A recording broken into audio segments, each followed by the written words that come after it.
Okay, we'll start. Okay, so we're in Sefer Yetzirah, first chapter, the eighth Mishna.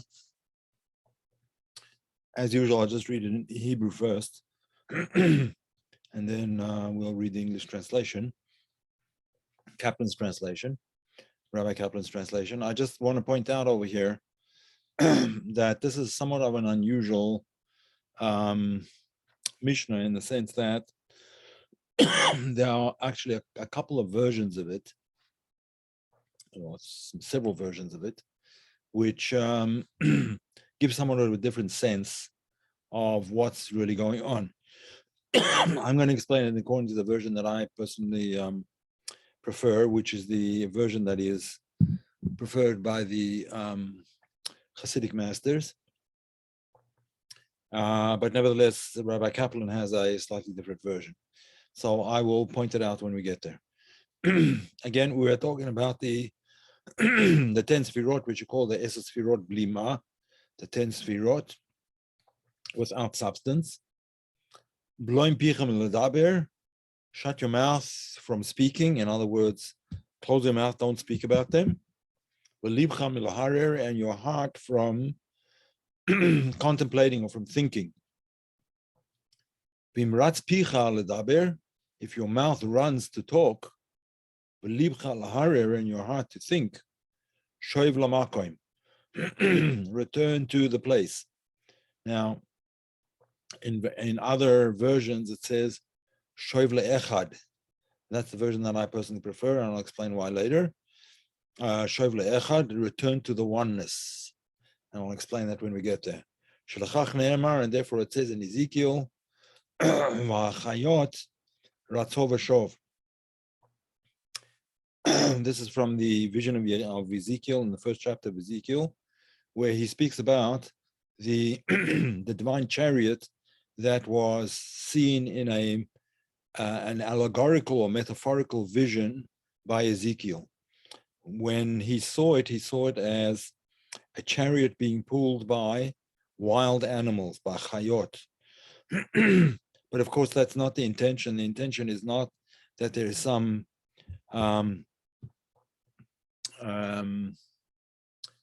physical entity called a chariot that's actually being pulled by animals. The commentaries all explain that we're talking over here about the the angels that are called chayot. These are the angels of the world of Yetzirah, the second world up. The lowest world is called Asiya. Then there's the world of Yetzirah. These are the spiritual worlds. There's the physical world that we live in, the physical universe. Then the spiritual world behind that is the world of Asiya. Then there's the world of Yetzirah higher than that. Then the world of Bria. Then the world of Atzilut. And it goes on actually the world of Adam Kadmon. So the Chayot are the angels in the world of Yetzirah. Nevertheless, we don't read it as Chayot, the word Chayot, angels, but we read it as Chayut, the life force. The life force is in a state of constant running and returning, Ratzov v'shov, in a state of constant running and returning, and I'll explain that as we go on. And regarding this matter, a covenant was made. There was a covenant regarding this issue. Okay, I'm now going to begin to explain from the beginning. Again, we're talking about these 10 Sfirot. These 10 Sfirot, since they are without substance, it is incorrect to characterize them in the proper way. When we say that the Sfirot are without substance, we mean that it's such a high level of Sfirot that essentially they're only light and not vessels. They're only lights and not vessels. This is called, again, we've expressed this before, the 10 Sfirot HaGnuzot, the 10 Sfirot in the Or Ein Sof itself, even perhaps before the Tzimtzum, certainly the Sfirot of the line of light, the Kav that comes out after the Tzimtzum. But we explained it as well in the Or Ein Sof, in the infinite light, before the constriction that eventually brought about the created universes. And I say universes in the plural because, again, all of these worlds are separate universe, Hatzilut, Bria, Yetzirah, and Asiya. Separate spiritual universes.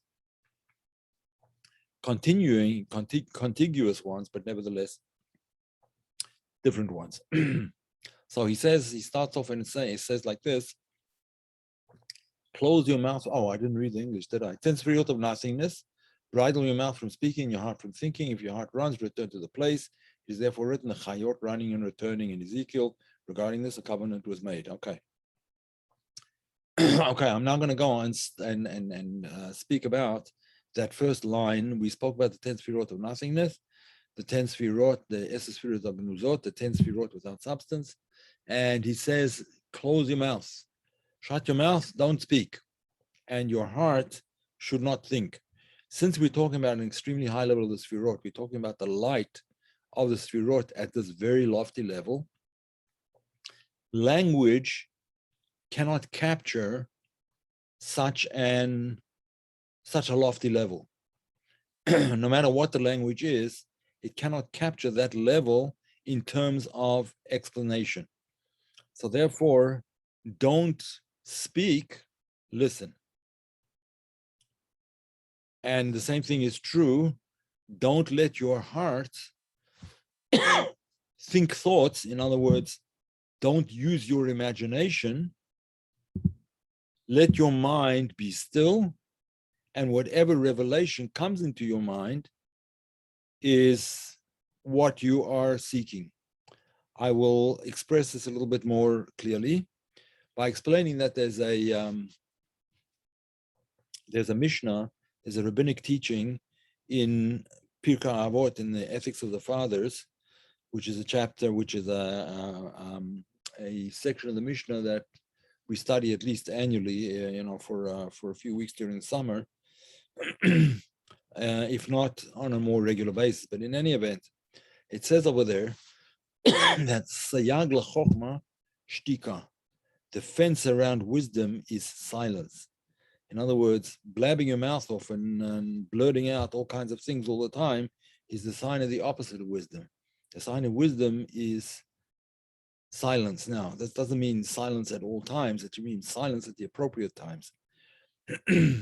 Obviously, in order to be able to teach people, silence is not going to really work. Although I have to say that there were certain Hasidic masters who that was their modus operandi when their disciples came in to speak to them about some certain subject, whatever it was. The disciple expressed themselves in words, obviously, and the Hasidic master, in certain cases, would remain silent, but his answer would be transmitted on a subconscious level. In other words, not on a level which is conscious thought, and not on a level of, certainly not on a level of speech. Why? Because things that are transmitted on a level of speech are open to different understandings and different interpretations. Similarly, conscious thoughts, I might understand a certain thing one way, you might understand it a different way. And therefore, the ultimate end result of that, excuse me, the ultimate end result of that is that the idea can essentially become lost. The idea can become lost. It become constricted and diverted from its true course. Therefore, these Hasidic masters, when they would try to inject an idea into a person's mind, they would do it subconsciously, or even more than subconsciously, perhaps unconsciously. And there's several stories about that, where Hasidic masters and the disciples, what the end result of that kind of mode of instruction was all about. But in any event, the fence around wisdom is silence. In order to get to wisdom, you have to get to a level of silence. When we are talking, and when we're analyzing, and when we're thinking, and when we're discussing, that's all a Bina approach. The Chokhmah approach is the approach of inspiration from above. And that's why silence is necessary. Silence is the fence around wisdom. In order to create a space, the fence around wisdom, for wisdom to seep in or to enlighten us, if you want to use that terminology, there has to be silence. You can't depict it and describe it using your normal channels of description, your normal channels of thought, because we're trying to get to a level that is higher than your level of thought, your level of speech, your level of understanding. The only way that can be done is partially, at least, through silence. Okay. And then hopefully what is beyond rational thought will begin to illuminate in the person's mind. Now, however, if your heart runs, as we said before, if your heart runs, then return to the place was the version that Rabbi Kaplan used. I, following the Hasidic masters, return to one, return to the one. Now, let me explain what this basically is talking about. There is one commentary that explains that that numbers 1, 10, 100, 1,000 correspond to the various worlds. The lowest world is the unit of one, right? One, the word in Hebrew for one is echad. So shov le'echad, return to one, means return to the world of Asiya. That's one explanation. So 1 is in the world of Asiya, 10 is in the world of Yetzirah, 100 the world of Bria, 1,000 the world of Atzilut. Therefore, if your heart runs, in other words, you're getting emotionally excited, you're getting excited because you're starting to see the picture or whatever it is, return to the one, return to action, return to the world of Asiya, to the world of action. You have to return to the world of action. We've spoken many, many times about before about the 4 great sages who entered the paradise, they entered the orchard. In other words, they went to a very, very high level of meditation. And only one of them, Rabbi Akiva, came back whole. Why? Because his intention was always to come back. His intention was not to get lost. Now, you'll find, particularly in Eastern meditation, particularly in Eastern meditations, Far Eastern meditations, in other words, you will find that the goal generally seems to sort of dissolve into the light, dissolve into the oneness, dissolve into that which transcends you. In Jewish thought, that's actually anathema. It's completely the opposite of the intention. The world was created in order to bring godliness down to the world and not to leave the world in order to unify with God. Now, there is room for that, and there is a place for that, but the place, the place for that is with the proviso that your intention is to return. Your intention is to come back down again, to bring whatever it is that you got up there, so to speak, bring it back down here, to bring revelation into the world, and for the sake of the world. So we see that the essential idea is to return to the oneness down to the lower world. Now, when we say oneness, we don't only mean the world of Asiya, we mean return to that aspect where God is one. What do you mean when we say God is one, instead of saying God is one and only or whatever? What we're trying to express, the word echad is different from the word yochid in Hebrew. Echad means one, yochid means completely unified, completely in a state of unity, of inner unity, the unity of himself with himself, so to speak. The idea in the Torah, the idea is that echad, as we say in the Shema prayer, Shema Yisrael Hashem Elokeinu Hashem Echad, God is one. What we mean is that the world is not something separate from godliness. The world is also part of divine manifestation, or manifestation is really the wrong word, divine revelation. And that's the primary meditation in Judaism is on the first verse of the Shema. Shema Yisrael Hashem Elokeinu Hashem Echad. God, our Lord, God is one.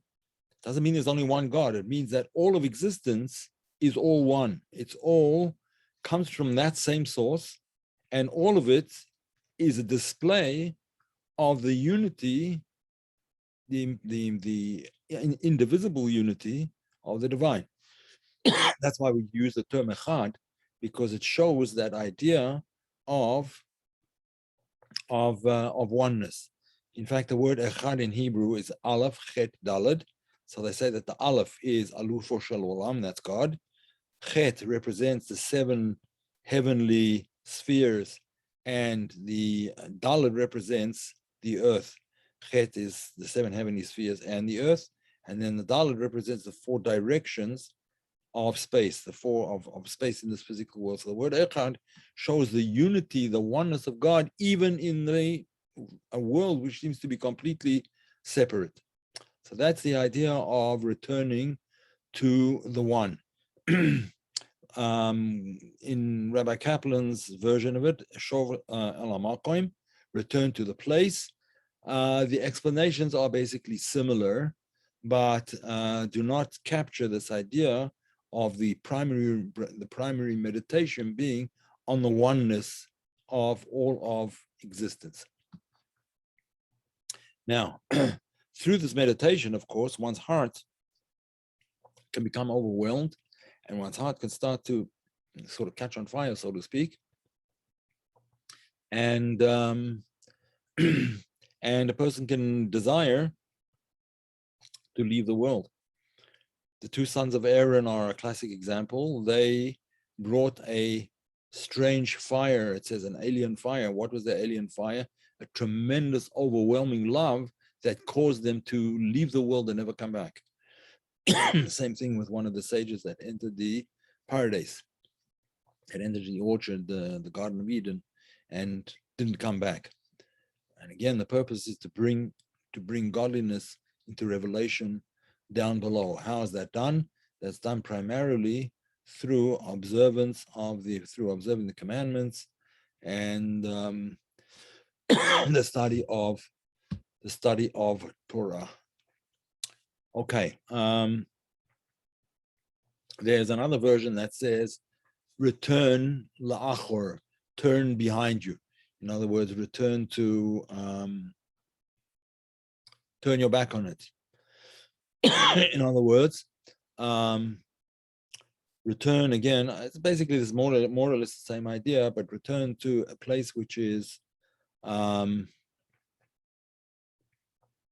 not facing, so to speak, not facing godliness. It's shov la'achor, go back to basically where you came from. In other words, do not expire in ecstasy. Okay, and regarding this, a covenant was made.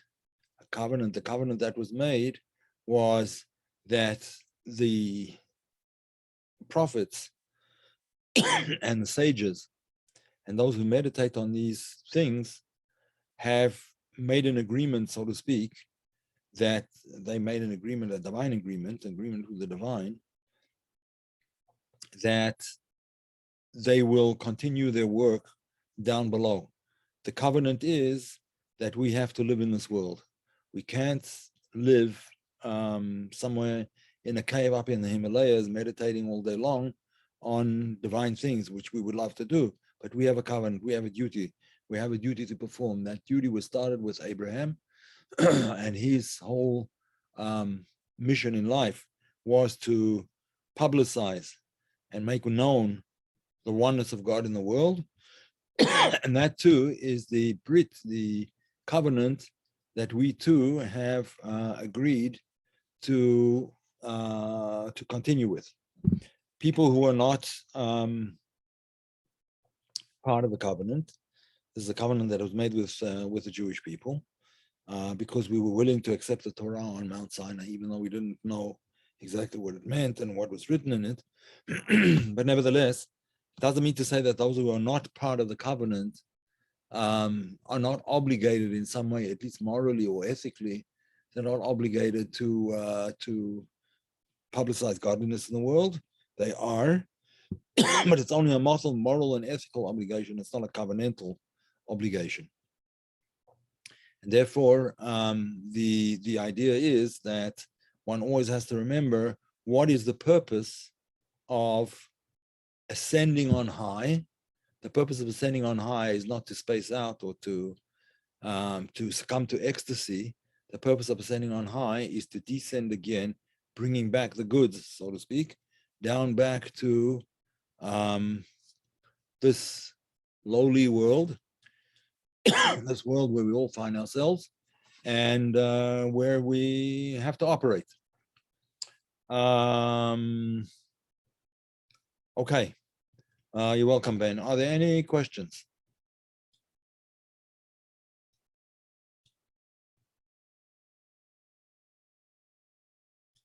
Any questions, folks? No questions.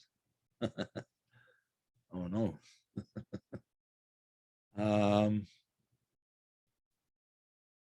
Okay. All right, folks. So I'm really not sure about a class tomorrow night. I have a very, very packed day tomorrow.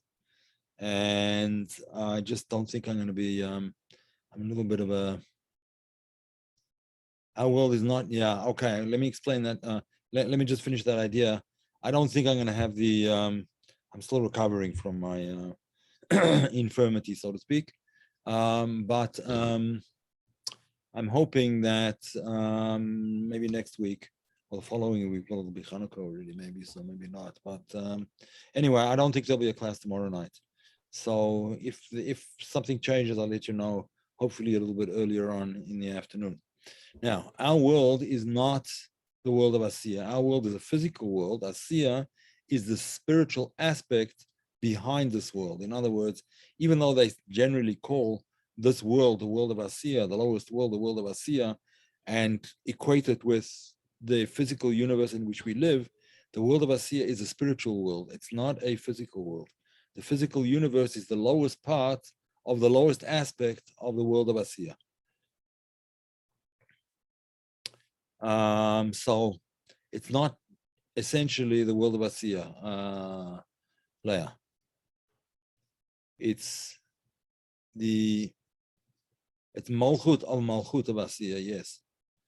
Our world is Malchut of Asiya, be quite, to be precise. All right, any other questions?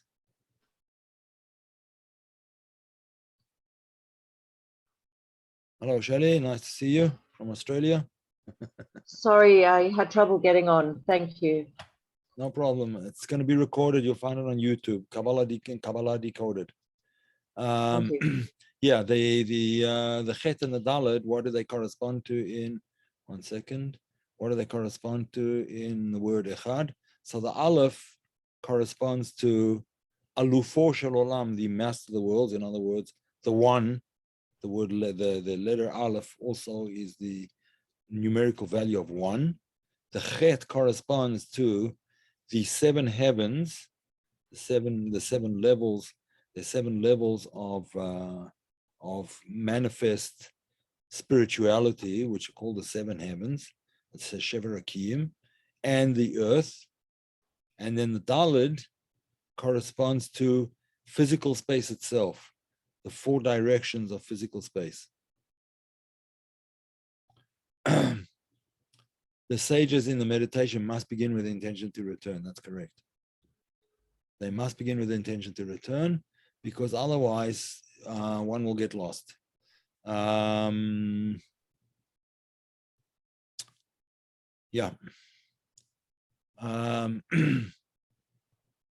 Yeah, Rabbi Kaplan's there. You can have a look. I mean, those of you who have the book, I sent it out to anyone who wanted it. If you do want it, you can have a look how he explains it. He explains it more or less the same way, but he doesn't emphasize the concept of oneness. He has it as Shov L'Makom, go back to your place. Go back to your place, but he doesn't emphasize the oneness of the place where you were with the ultimate oneness of God. Hope that answers it, but you can have a look in his explanation and you'll see. Okay. All right, folks. We'll call it a day. It's a little bit of a short class, shorter than usual, but we did cover the Mishnah. So good. All right. All the best then, everybody, and see you again next time around. Thank Alrighty. you. Good night. Thank you. Good night. Yeah, thank you. Thank you.